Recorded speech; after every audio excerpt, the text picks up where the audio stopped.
con eso yo quiero que nos vayamos a la palabra de Dios, capítulo 5 del libro de Nehemías. Vamos a leer los primeros 15 versículos, lo vamos a detener y el resto de los versículos los exponemos a lo largo del camino. Comenzando en el versículo 1, y hubo un gran clamor del pueblo y de sus mujeres contra sus hermanos judíos. Había quienes decían: nosotros, nuestros hijos y nuestras hijas somos muchos, por tanto que se nos dé trigo para que comamos y vivamos. Había otros que decían: nosotros tenemos que empeñar nuestros campos, nuestras viñas y nuestras casas para conseguir grano a causa del hambre. También había otros que decían: hemos pedido dinero prestado para el impuesto del rey sobre nuestros campos y nuestras viñas. Ahora bien, nuestra carne es como la carne de nuestros hermanos y nuestros hijos como sus hijos. Sin embargo, he aquí, estamos obligando a nuestros hijos y a nuestras hijas a que sean esclavos, y algunas de nuestras hijas ya están sometidas a servidumbre y no podemos hacer nada, porque nuestros campos y nuestras viñas pertenecen a otros. Entonces me enojé en gran manera cuando oí su clamor y estas palabras. Se rebeló mi corazón dentro de mí, contendí con los nobles y con los oficiales, y les dije: estáis cobrando usura cada uno a su hermano, y congregué contra ellos una gran asamblea. Y les dije: nosotros, conforme a nuestras posibilidades, hemos redimido a nuestros hermanos judíos que fueron vendidos a las naciones, y ahora venderéis a vuestros hermanos para que sean vendidos a nosotros. Entonces se quedaron callados y no hallaron respuesta. Y agregué: no está bien lo que hacéis. ¿No debéis andar en el temor de nuestro Dios a causa del oprobio de las naciones enemigas nuestras? También yo y mis hermanos y mis siervos les hemos prestado dinero y grano. Os ruego pues que abandonemos esta usura. Os ruego que hoy mismo le devolváis sus campos, sus viñas, sus olivares y sus casas. También la 100ª parte del dinero y del grano, del mosto y del aceite que estáis exigiendo de ellos. Entonces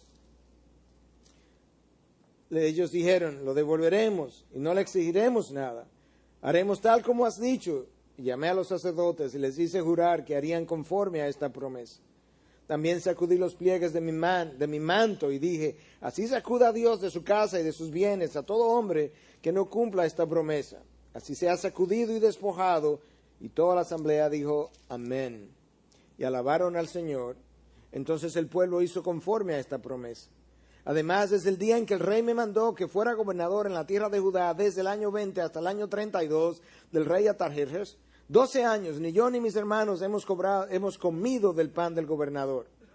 Pero los gobernadores anteriores que precedieron grababan al pueblo y tomaban de ellos 40 siclos de plata, además del pan y del vino. También sus sirvientes oprimían al pueblo. Pero yo no hice así, a causa del temor de Dios. Padre, gracias te damos por tu palabra, la convicción que ella produce, los cambios que causa en nosotros. Permite que tu palabra en el día de hoy no regrese vacía. Que tú puedas hurgar los corazones, penetrar las mentes, circuncidar los oídos, quebrar las voluntades y ayudarnos a entender nuestra responsabilidad de justicia social ante los demás. Te lo pedimos en tu nombre. Amén. Bueno, este capítulo de Nehemías es interesante porque trata de un tema que raramente es discutido, expuesto dentro de lo que es el pueblo de Dios. Es algo que olvidamos. Y eso que olvidamos es nuestra responsabilidad ante el mundo que nos rodea, donde nosotros debemos contribuir a que haya justicia social. La reacción de Nehemías nos permite ver cómo Dios siente con relación a las injusticias sociales y cómo debiéramos nosotros sentir. Y una de las cosas que yo quiero volver a recordarle a la Ibio, y es que cuando Dios creó al hombre, lo creó a su imagen y semejanza. Pero la palabra imagen es la palabra ícono en español, sería el equivalente a esa palabra. De manera que cuando Dios hizo al hombre y a la mujer, nos hizo como íconos de quien Él es. En todos los ámbitos que nosotros nos movemos, tenemos la responsabilidad de representar esa imagen.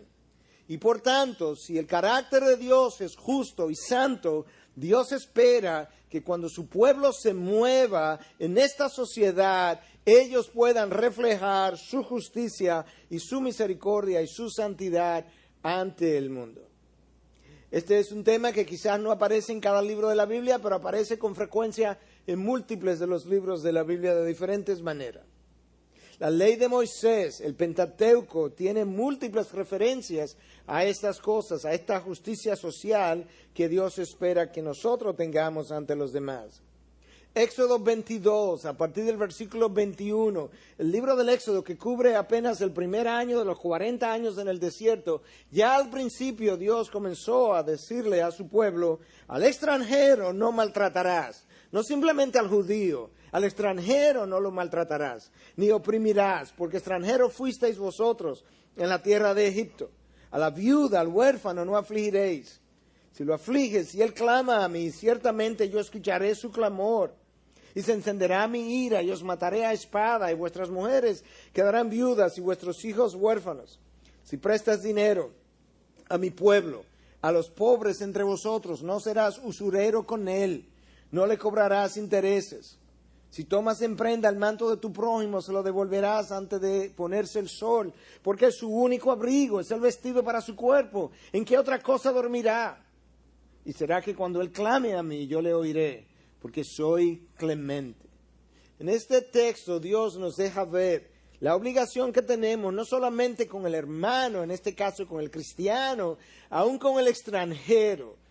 Y luego entonces con el huérfano, con la viuda, con el débil, con el menospreciado, con aquellos que están en pobreza. Y Dios promete que si ellos claman a Él por la injusticia que están sufriendo, que Él se compromete a responder su clamor y nos lo va a hacer pagar aún en la próxima generación con nuestros hijos y con nuestras hijas. Y quizás parte, en ocasiones, de la injusticia que hemos sufrido es simplemente el reflejo, el pago de las consecuencias por nosotros ser tan injustos con otros. Con la misma vara que mides, de esa misma forma se te medirá. Y quizás parte de lo que pagamos en la injusticia que otros cometen contra nosotros es precisamente el sentido de justicia con el que yo he estado viviendo. Con poca misericordia y siempre midiendo con un sentido justo de las cosas y en otros casos y en muchos casos con un sentido injusto que todavía peor.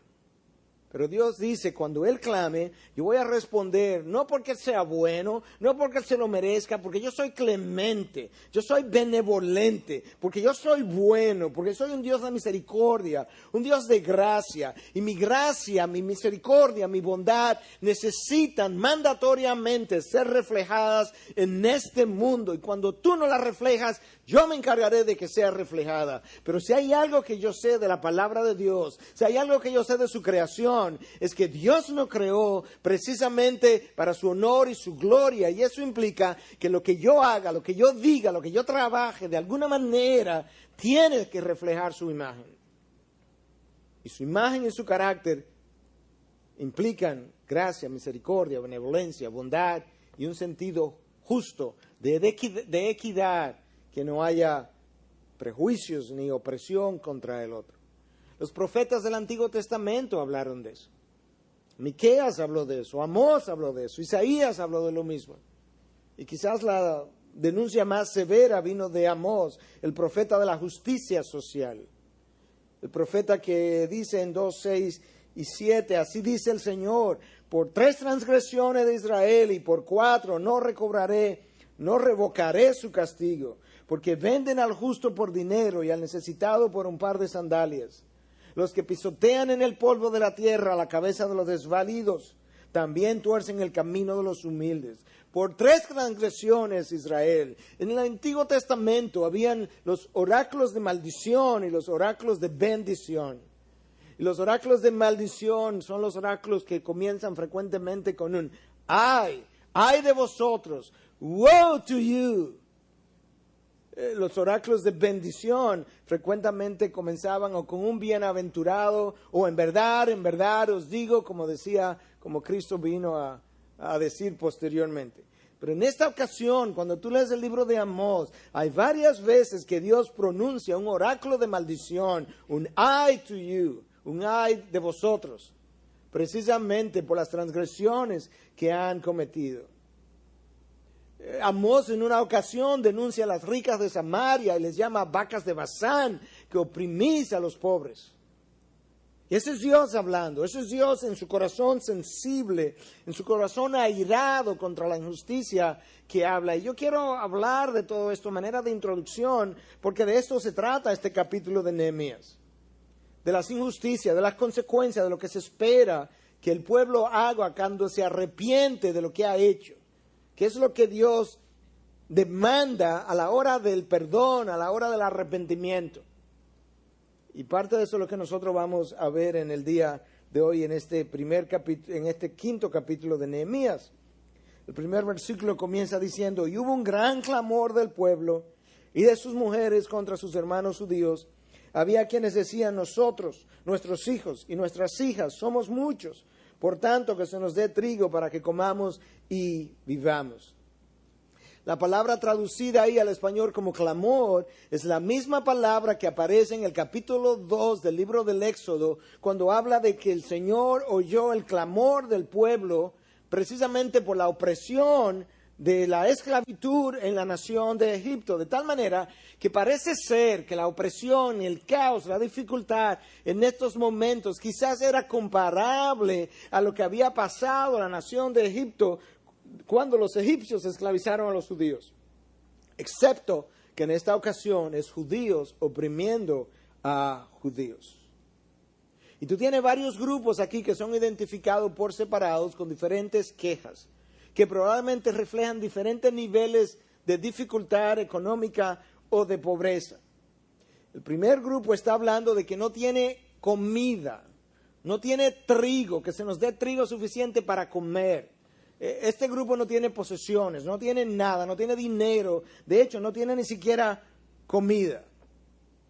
Ese es el primer grupo que mencionamos, versículo 1 y 2.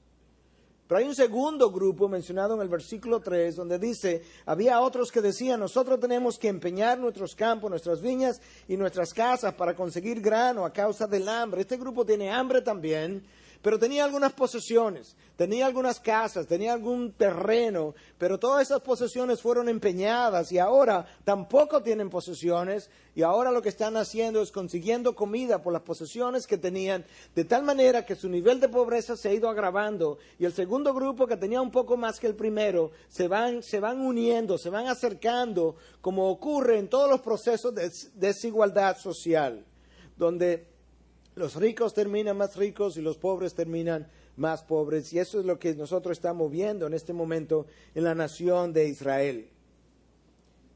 Y había todavía un tercer grupo que todavía le quedaban sus propiedades, todavía no la habían cedido, no la habían empeñado.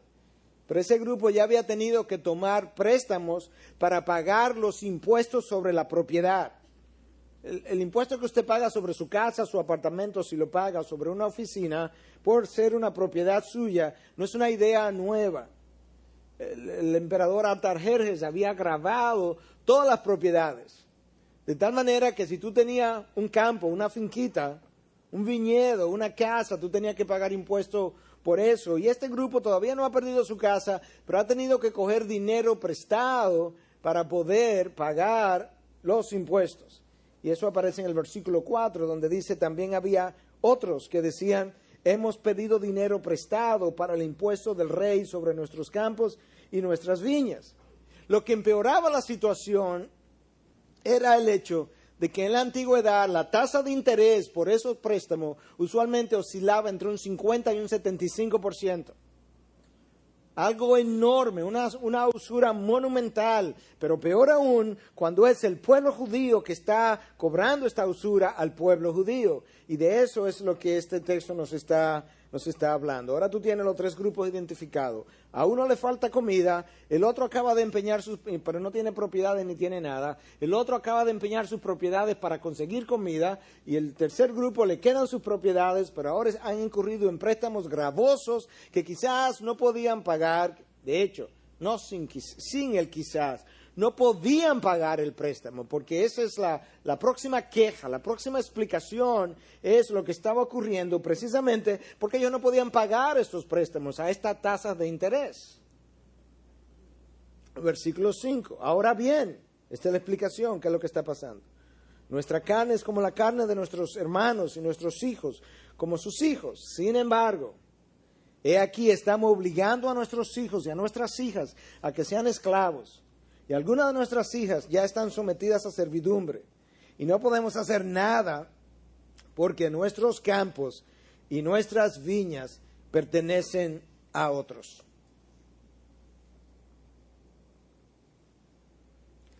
En la antigüedad,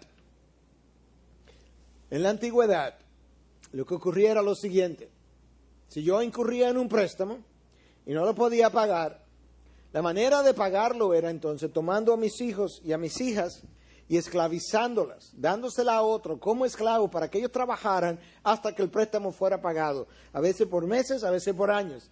Y aún en algunos casos, yo mismo, el padre, la madre, teníamos que pasar a ser esclavo para poder pagar esos préstamos. Y eso es lo que está ocurriendo aquí.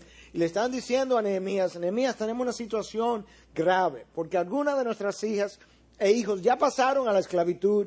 Pero ¿sabes qué, Nehemías? Los campos que teníamos lo arrendamos, lo empeñamos, lo vendimos. No tenemos con qué comprarlos de nuevo, de tal manera que ellos permanecerán como esclavos, sabrá Dios por cuánto tiempo. Y ese es el clamor que Nehemías está escuchando. Ese es el clamor que Dios está escuchando y que Dios va a responder.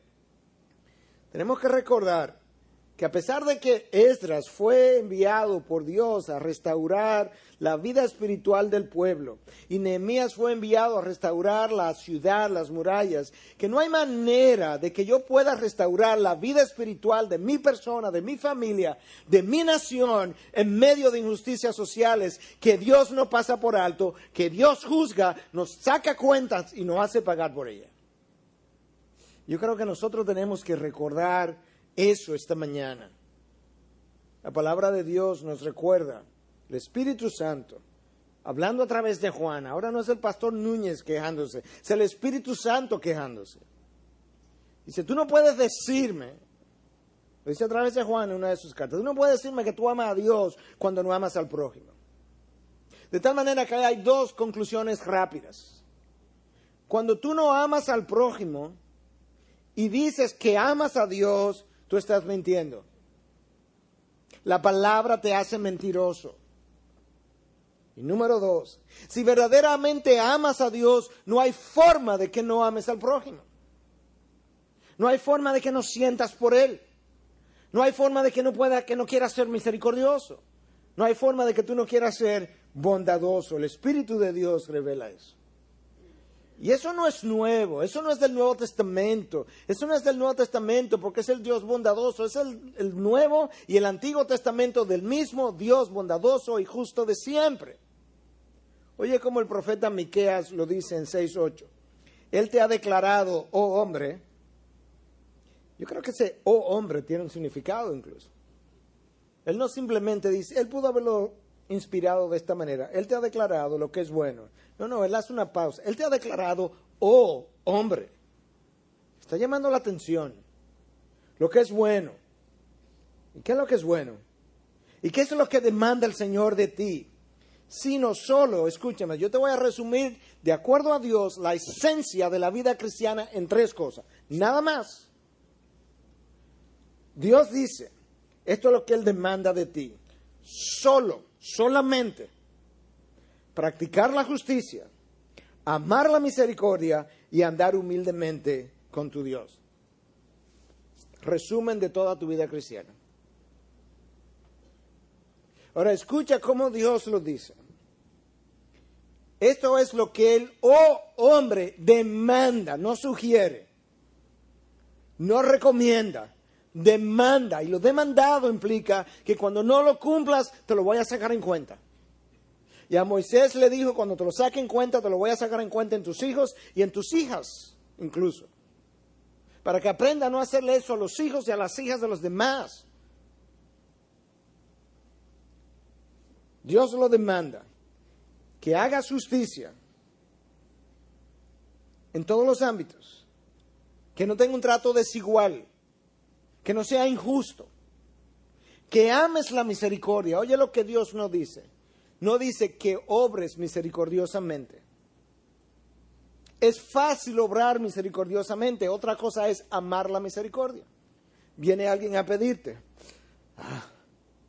Está bien. Toma, vete. Yo obré misericordiosamente porque yo no tenía que hacerlo. Pero mi actitud revela que yo no amo la misericordia en lo más mínimo. Y Dios dice, yo no te estoy demandando que actúes con misericordia. Yo te estoy demandando que ames la misericordia. Porque eso me representa a mí. Y tú eres mi ícono, tú eres mi imagen. Y cuando el otro te ve a ti en gran manera, me está viendo a mí que moro en ti. Y a manera de ilustración, aunque frecuentemente no me gusta hacer esto, pero para ilustrar lo que implica amar la misericordia, yo vi ese ejemplo en mi padre, cuando todos los días había que cocinar extra para alimentar personas que venían a comer al mediodía. Y si por casualidad eso se olvidaba, al momento de estar sentado, él se paraba, cogía un plato y de cada uno de nosotros sacaba comida para hacer un plato para aquellos que venían a pedir comida. Y yo de 7 u 8 años, cuando me quejaba, escuchaba las palabras, tú comiste esta mañana, tú vas a comer ahora, tú vas a comer esta noche, la persona a quien le vamos a dar esto probablemente ni comió esta mañana, ni vuelva a comer esta noche, de manera que tú debieras estar contento de que él va a comer ahora de tu plato. Eso es amar la misericordia. Y eso es lo que Dios nos pide. Y andar humildemente con tu Dios. La razón de la humildad estar ahí es que muchas veces el orgullo y el pretender que yo merezco, yo hice, yo me gané, y estos son mis méritos, lo que muchas veces no nos permiten amar la misericordia. La vida cristiana no es tan complicada, es bien resumida. La complicamos nosotros con nuestros orgullos y nuestra forma de pensar y nuestro sentido de justicia, que muchas veces solamente queremos ajusticiar al otro, pero todo el tiempo pedirle a Dios que nos vea con ojos de misericordia. Practicar la justicia, cuando Dios dice el requisito número 1, practica la justicia, no implica cumplir con la ley de los hombres. Los incrédulos pueden hacer eso. Dios implica tú tienes que ir más allá y tú tienes que ir a cumplir con la ley moral. La ley dominicana pudiera no querer darle ciudadanía a los haitianos. Eso es una injusticia cuando han nacido en nuestro país. Porque ese dominicano cuando nace en Estados Unidos quiere su ciudadanía. Y aunque la ley dominicana lo establezca de una manera, es inmoral delante de los ojos de Dios. Y Dios no lo va a dejar pasar. Y va a sacar cuenta y no va a pasar cuentas. Por injustos. Porque queremos tratar al haitiano de una manera y que a nosotros nos traten de otra manera cuando llegamos a Estados Unidos. Y el clamor de Dios no va a pasar desapercibido. ¿Y qué si Dios ha querido traer a nuestros hermanos de allá para acá para que encuentren salvación en nuestro país, fuera del vudú? ¿Tú tienes problema con eso? La tierra y toda su plenitud es de Dios. Y Él hace lo que Él quiera con su mundo. Y tiene el derecho. Y Él está pendiente de lo que está ocurriendo. Si tomas en prenda el manto de tu prójimo, le prestaste algo, déjame tu manto en la mañana, como garantía. Se lo devolverá antes de que se ponga el sol. Porque es su único abrigo. Es el vestido para su cuerpo. ¿En qué otra cosa dormirá? ¿Tú estás oyendo lo que Dios está diciendo? Le prestaste en nuestro sistema monetario, le prestaste 100 pesos y le dijiste, sí, pero déjame el abrigo por si acaso. Cuando él se vaya a dormir, se lo devuelve. Te haya pagado o no, él tiene un solo abrigo quizás y en eso que va a dormir, devuélveselo. Y Levítico 19:13 habla de que al jornalero, la persona que trabaja por ajuste, un día 250 pesos, 300 pesos en nuestro sistema económico, ese salario no se lo retendrás toda la noche. En otras palabras, no le puedes pagar mañana. Eres un abusador cuando se lo retienes. Tú lo contrataste por un día, él terminó su día, al final del día tú le pagas su día. Que no tuve, que no calculé, pues calcula bien. Porque él ha trabajado y es pobre, necesita su dinero. Y yo estoy en los cielos para hacerte rendir cuenta. Y eso no es simplemente Antiguo Testamento, el Dios de la ley, el Dios de la severidad. No, el Nuevo Testamento es el mismo Dios. Mira lo que Dios le dice a los fariseos, a los escribas, que se conocían la ley, que la podían recitar, que ayunaban 2 veces por semana. Cuando ellos terminan de hacer todo esto, ¿sabes lo que Cristo? Yo te lo voy a resumir en el lenguaje migueleno, como castellano, más o menos. El resumen de lo que te voy a leer, ¿sabes cuál es? Y ese es el resumen. ¡Ay de vosotros, escribas y fariseos, hipócritas! Porque pagáis el diezmo de la menta, del eneldo, del comino, y habéis descuidado los preceptos de más peso de la ley. ¿Qué importa? Y si tú ayunas, tú oras, tú te sabes la ley, cuando tú violas los preceptos, escúchame, los preceptos de más peso de la ley. ¿Cuáles son los preceptos de más peso de la ley? Escucha, la justicia, la misericordia y la fidelidad. ¿Tú quieres saber cómo yo peso mi ley? Yo miro cómo tú haces justicia, yo miro cómo tú haces misericordia y amas la misericordia, y yo miro si eres fiel o no, y esas son las cosas de más peso en la ley. Y estas son las cosas que debíais haber hecho, sin descuidar aquellas. Aquellas están bien, pero estas no las puedes dejar de hacer. ¿Por qué? Porque el que ama a Dios verdaderamente, ama la misericordia, practica la justicia y camina en humildad de corazón con su Dios. La palabra mishpat es la palabra justicia en este contexto, en el hebreo. E implica la protección del débil contra el poder, del débil del poderoso, su protección. Y la garantía de un sistema judicial que funcione bien. Tú te das cuenta cuánto mishpat falta en esta nación. Y que falte del incrédulo, lo entendemos. Lo que no podemos entender es cuando falta del creyente. Que incrédulos y creyentes, tratados injustamente por hijos de Dios, cuando elevan su clamor, aun cuando ellos no sean buenos en conducta, Dios va a oír el clamor porque Él es benevolente. Y a veces como que no entendemos cómo cometemos estos abusos, pero Dios se irrita, al igual que Nehemías se irritó. Cuando tú te paras en un semáforo y bajas tu vidrio y alguien te ofrece un aguacate por 10 pesos, un cojito con 2 muletas, yo no sé si cuesta 10 pesos, pero lo voy a ilustrar, y tú le pides que te lo rebaje a 8 pesos, y luego llega a tu casa tan contento porque conseguiste que te rebajaran 2 pesos, un cojo, ese clamor llega a los cielos. Y Dios mira para abajo y dice, abusador. ¿No viste de quién te aprovechaste? ¿Qué tú vas a hacer con 2 pesos? ¿O con 10? ¿O con 20? Cuando tienes una trabajadora y la despides. La ley no me pide que yo le dé liquidación. ¿Desde cuándo tú trabajas para los hombres? Tú no eres el ícono de la ley de este país, tú eres el ícono de Dios. ¿Con qué la vas a mandar las próximas semanas? ¿Con qué va a comer? Si la ley de este país no la protege, Dios la protege.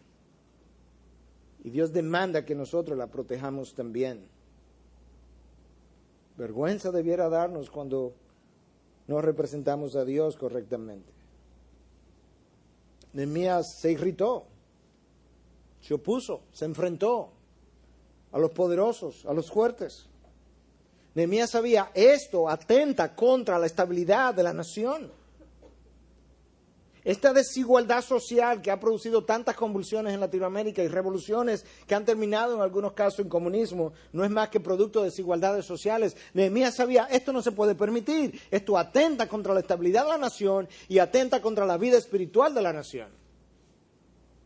Entonces me enojé, dice el versículo 6, en gran manera cuando oí su clamor y estas palabras. Se rebeló mi corazón dentro de mí y contendí con los nobles y con los oficiales y le dije, estáis cobrando usura cada uno a su hermano. Y congregué contra ellos una gran asamblea. Este lenguaje es fuerte aquí. Me enojé en gran manera. Se rebeló mi corazón. Contendí con ellos. ¿Con quiénes? Con los nobles y los oficiales. No con los débiles, con los poderosos contendí. Y fui y le dije, estáis cobrando usura. Y, oye lo que dice. Y congregué contra ellos una gran asamblea. Nehemías toma al pueblo, la asamblea del pueblo, los pone en un lugar, pone a los nobles en este lugar, a los oficiales en este lugar, y los congregué a ellos contra ellos. Y delante de toda la asamblea los confronté y le dije, ustedes son unos usureros. Nehemías, otra vez, Nehemías se crece como líder.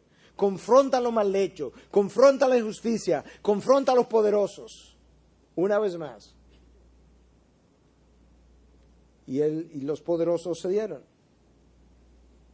Y Nehemías le dice, nosotros, conforme a nuestras posibilidades, hemos redimido a nuestros hermanos judíos que fueron vendidos a las naciones. Y ahora, ¿venderéis a vuestros hermanos para que sean vendidos a nosotros? Entonces se quedaron callados y no hallaron respuesta. Y agregué, no está bien lo que hacéis. ¿No debéis andar en el temor de nuestro Dios a causa del oprobio de las naciones enemigas nuestras? Nehemías toma a los poderosos, a los nobles, a los oficiales, no en privado, los toma públicamente. Todo el pueblo sabe lo que está ocurriendo. No podemos ir en privado a hablarle, tenemos que hablárselo delante del pueblo, de tal manera que el pueblo sepa que esto está siendo confrontado y corregido y que ellos son testigos de la corrección. Y Nehemías le dice, yo no entiendo. Porque cuando nosotros venimos de Persia, cuando llegamos aquí, habían hermanos judíos que estaban de esclavos de otras naciones. Nosotros hicimos un esfuerzo, conseguimos dinero, lo compramos. Y después que lo compramos, ahora lo sacamos de la esclavitud. Ahora nosotros hemos vuelto a hacerlos esclavos, pero de nosotros, los judíos. Así es la carne. La carne se atreve a condenar en el otro lo que ella misma hace en nosotros. Y muchas veces el pecado que yo cometo es el que más fácil identifico en el otro, porque yo sé cómo luce, yo sé cómo funciona, yo sé cómo se manifiesta, excepto que yo no lo veo en mí, pero yo sé cómo funciona. Y tan pronto lo veo en el otro, lo condeno en el otro, cuando yo mismo me estoy comportando de la misma manera. Nosotros tratamos muchas veces de una manera y hablamos y ripostamos de una manera que no la vemos, pero cuando el otro nos responde de esa manera, ¿quién eres? Esa es la carne. Los esclavos se los quitamos a las naciones extranjeras para tenerlos nosotros. Eso estaban haciendo ellos, porque así es la carne. No quiere que el otro tenga lo que ella quiere tener. Tú no lo puedes tener, pero yo sí. Y eso es precisamente lo que Nehemías está confrontando en esta ocasión. Y me dice, ¿cómo es posible que hayamos comprado a los hermanos y ahora los estemos esclavizando a nosotros? E incluso le dice, no debéis andar en el temor de nuestro Dios a causa de lo propio de las naciones enemigas. ¿Qué es lo que Nehemías le está diciendo? Nehemías le está diciendo, ¿sabes ¿usted se le ha olvidado? ¿Usted se le ha olvidado cómo las naciones extranjeras nos han oprimido por causa de la justicia de Dios contra nosotros? ¿Ustedes no se acuerdan que tuvimos 400 años en Egipto precisamente por la iniquidad del pueblo? ¿Ustedes no se acuerdan que tuvimos 40 años en el desierto? ¿No se acuerdan que tuvimos 70 años en Babilonia? ¿No se acuerdan que antes de eso el imperio de Asiria vino y se llevó a las 10 tribus del norte? ¿No se acuerdan cómo hemos estado todo ese tiempo oprimidos por naciones extranjeras como consecuencia de nuestras acciones? Debieran tener temor de Dios por la disciplina que hemos pasado. Si esa disciplina no los han cambiado, no le han doblegado la voluntad, no le ha convertido el corazón, nada lo va a hacer. Y eso ocurre en nuestras vidas a veces, que Dios nos pasa por esta disciplina, por esta disciplina, por esta disciplina, por esta dificultad, y si esas cosas no han doblegado mi voluntad, no me han hecho humilde, no me han hecho manso, nada lo va a hacer. Que si el desierto no puede conmigo, nada puede conmigo. Hay desiertos en la vida. ¿Usted sabía que hay desiertos? Yo no sé si usted ha pasado, pero hay desiertos de Sahara, desiertos espirituales, desiertos de diferentes tamaños, diferentes nombres. Y Nehemías le recuerda, debieran tener temor de las consecuencias del Señor. Versículo 10. También yo y mis hermanos y mis siervos le hemos prestado dinero y grano. Os ruego pues que abandonemos esta usura. Algunos han tomado esto para decir que parece que Nehemías también había prestado dinero con usura, porque él habla en plural aquí y dice, os ruego pues que abandonemos esta usura, pero el contexto, la manera como Nehemías aparece en este texto, yo creo que dista mucho de esa idea. Y el hecho de que él hable en plural no implica que él sea culpable de eso, porque Nehemías siempre ha hablado en plural. Recuerden cuando él oraba, yo y la casa de mi padre hemos pecado contra ti. Él no fue idólatra, él no había cometido los pecados que le habían hecho pagar con 70 años en Babilonia, pero él hablaba de yo y nosotros todos hemos pecado contra ti, hemos obrado perversamente. Y sin embargo, él no era el causante de eso. De esta misma forma, él pudiera estar hablando de una manera comunitaria cuando dice, paremos, abandonemos esta usura.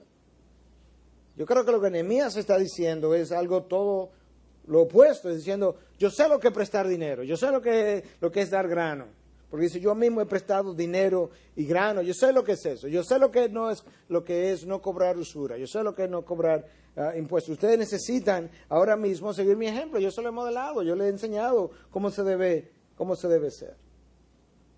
Pero ahora Nehemías le está llamando, no solamente a que se arrepientan, le están diciendo, hay que hacer más que arrepentirse.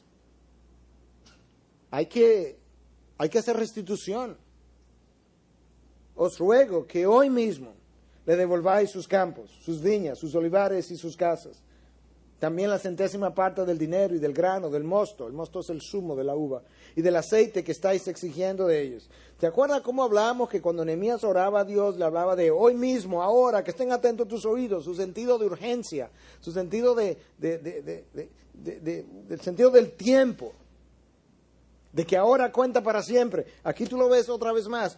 Os ruego, no, él no dice, os ruego que hagáis un plan para ver cómo pueden devolver los campos, los viñedos, la casa. No. Os ruego que hoy mismo les devolváis sus campos. No esperen más. Sus viñas, sus olivares y sus casas.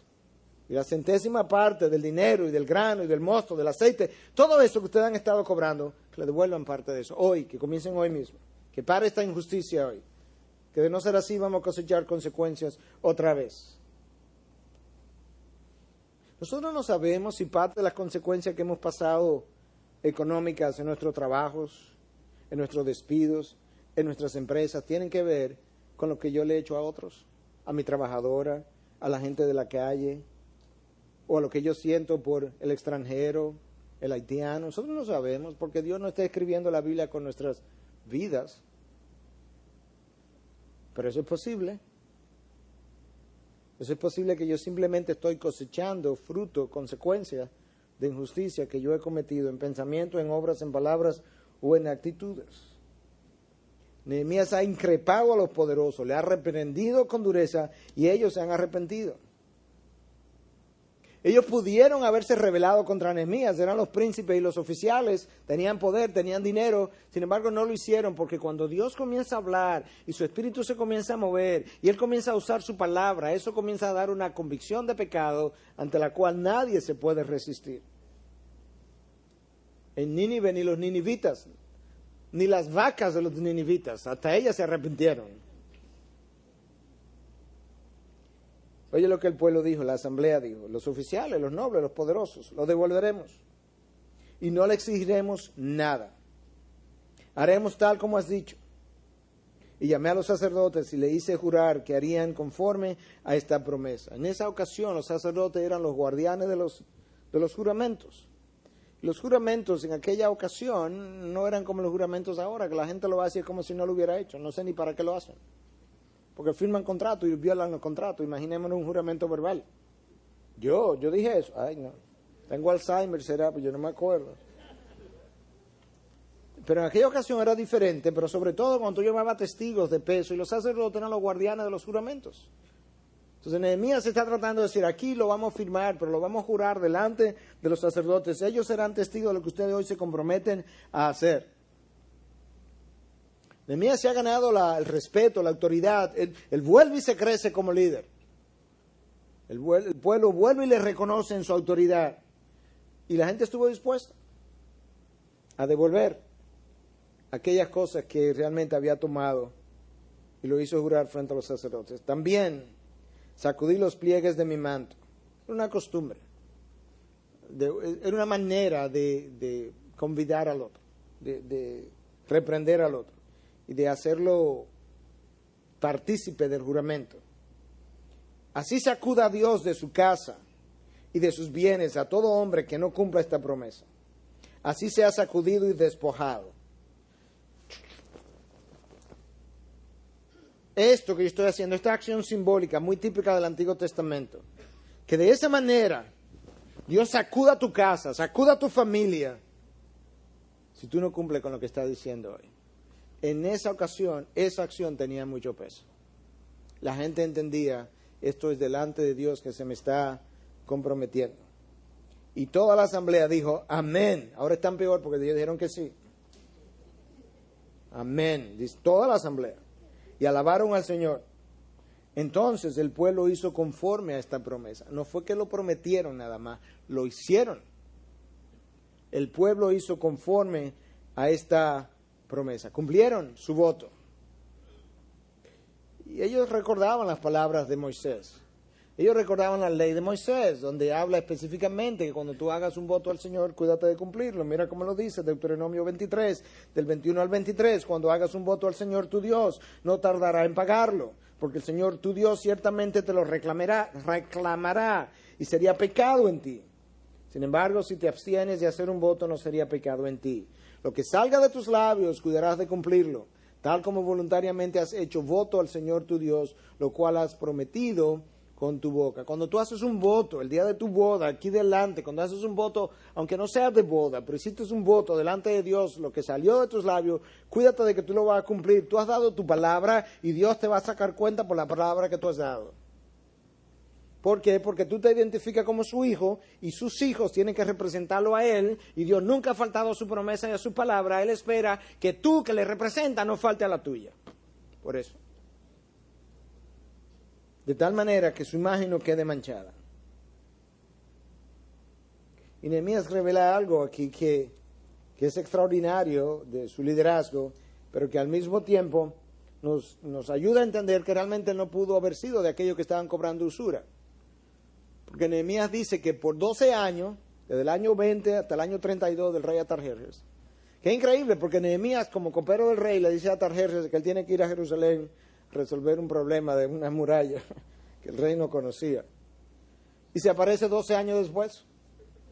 Yo vengo ahora y viene 12 años después. Y Nehemías dice, durante esos 12 años yo no cobré mi salario. Mira cómo lo dice. Además, desde el día en que el rey me mandó que fuera gobernador de la tierra de Judá, desde el año 20 hasta el año 32 del rey Atarjerjes, 12 años, ni yo ni mis hermanos hemos comido del pan del gobernador, pero los gobernadores anteriores que me precedieron grababan al pueblo y tomaban de ellos 40 ciclos de plata, además del pan y del vino, también sus sirvientes que oprimían al pueblo, pero yo no hice así a causa del temor de Dios. La expresión el pan del gobernador era una expresión para hablar del salario del gobernador. Dice, por 12 años yo no tomé del pan, del salario del gobernador. La manera como se hacía era que ellos, los gobernadores, tenían la potestad, el derecho de que su salario saliera de un impuesto que ellos le imponían a la gente. Entonces ese impuesto, el que ellos determinaran, ellos tenían completa libertad, de ese impuesto ese era su salario. Y muchos gobernadores se hicieron millonarios precisamente a base de ese impuesto. Él dice, es más, no solamente yo, ni mis hombres tampoco han cobrado del dinero, del pan del gobernador. Pero el texto dice, ¿por qué? Dice esto, los gobernadores anteriores también grababan al pueblo, tomaban de ellos 40 ciclos de plata, además del pan y del vino. También sus sirvientes, no solamente el gobernador, hasta los sirvientes lo hacían, oprimían al pueblo. Dice, pero yo no hice así. ¿Pero a causa de qué? A causa del temor de Dios. Bingo, eso es. Eso es lo que hace falta en el pueblo de Dios. Más temor de Dios. ¿Y qué es eso? Temor de Dios.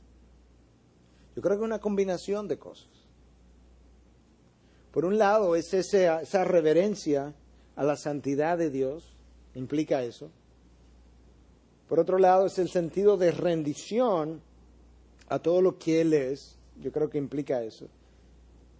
Yo creo que implica el respeto a su ley santa, yo creo que abarca eso. Pero yo creo que abarca algo que nosotros no queremos hablar en la iglesia de hoy en día.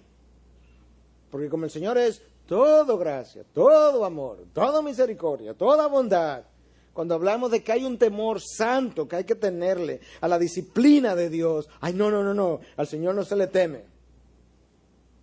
Bueno, pues témele a sus desiertos entonces. Témele a sus consecuencias, pero témele a algo.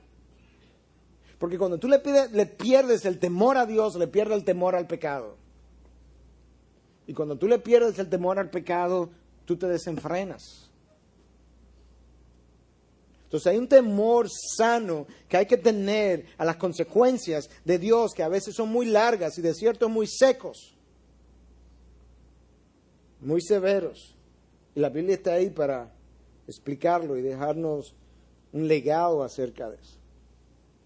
Y Nehemías fue más allá. Al igual que Pablo, que no cobró su salario, Nehemías dice en el versículo 17, y había a mi mesa 150 judíos y oficiales, sin contar los que vinieron a nosotros de las naciones que nos rodeaban. Hasta extranjeros venían a la mesa del gobernador a comer todos los días. Todos los días había que matar un buey, versículo 18, 6 ovejas y aves. El texto dice para mí, pero no era para la persona de Nehemías, sino para la mesa del gobernador, donde van a venir más de 150 personas a comer todos los días que están en necesidad. Y eso no son judíos solamente, sino personas que han venido de otras naciones y que hoy son extranjeros. Eso refleja el corazón de Dios, el carácter de Dios. Benevolente, proveedor. Y con todo esto no reclamé el pan del gobernador. En otras palabras, aunque me estaba gastando dinero, estaba diciendo Nehemías, en comida, aunque no estaba, a pesar de que estaba dando todo esto, aún así no cobré lo que me tocaba. Evidentemente él vino con dinero suficiente, de alguna manera riqueza suficiente de parte de Artajerjes. ¿Pero y por qué? Porque era pesada la servidumbre de este pueblo, y si yo puedo de alguna manera aliviar su carga, yo quiero contribuir no cobrando mi salario. Y de esa manera yo contribuyo a aligerar un poco la servidumbre. Y que se use mi salario en la comida de estos individuos que vienen a comer a mi mesa todos los días. Y él termina este texto diciendo, acuérdate de mí, Dios mío, para bien, conforme a todo lo que he hecho por este pueblo.